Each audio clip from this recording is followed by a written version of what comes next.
തെരഞ്ഞെടുപ്പ് കമ്മീഷനെ പ്രതിരോധത്തിലാക്കാൻ നീക്കവുമായി പ്രതിപക്ഷം പാർലമെന്റിൽ.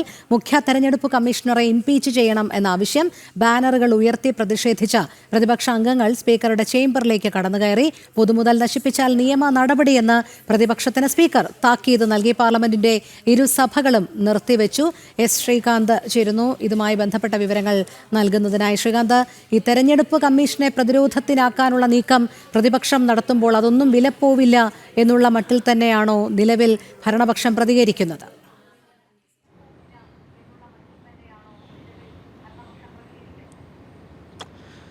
രോഹിണി, ഈ ആരോപണമെന്ന് പറയുന്ന രാഹുൽ ഗാന്ധിയുടെ തെരഞ്ഞെടുപ്പ് സ്റ്റണ്ട് അത് നടന്നിട്ട് ഇപ്പോൾ 11 ദിവസം പിന്നിട്ടിരിക്കുന്നു.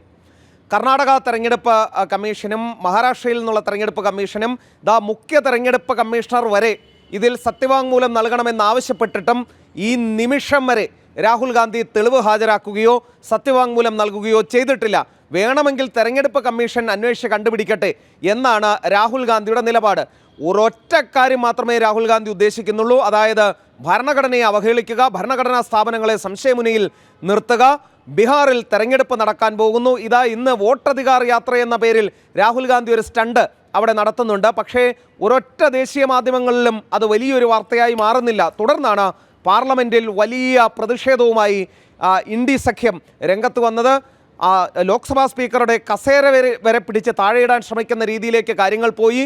നിയമ നടപടിയിലേക്ക് പോകും എന്ന് ലോക്സഭാ സ്പീക്കർ പറഞ്ഞപ്പോഴാണ് ഇന്ത്യ സഖ്യത്തിലെ ആളുകൾ ഒന്ന് അയഞ്ഞത്.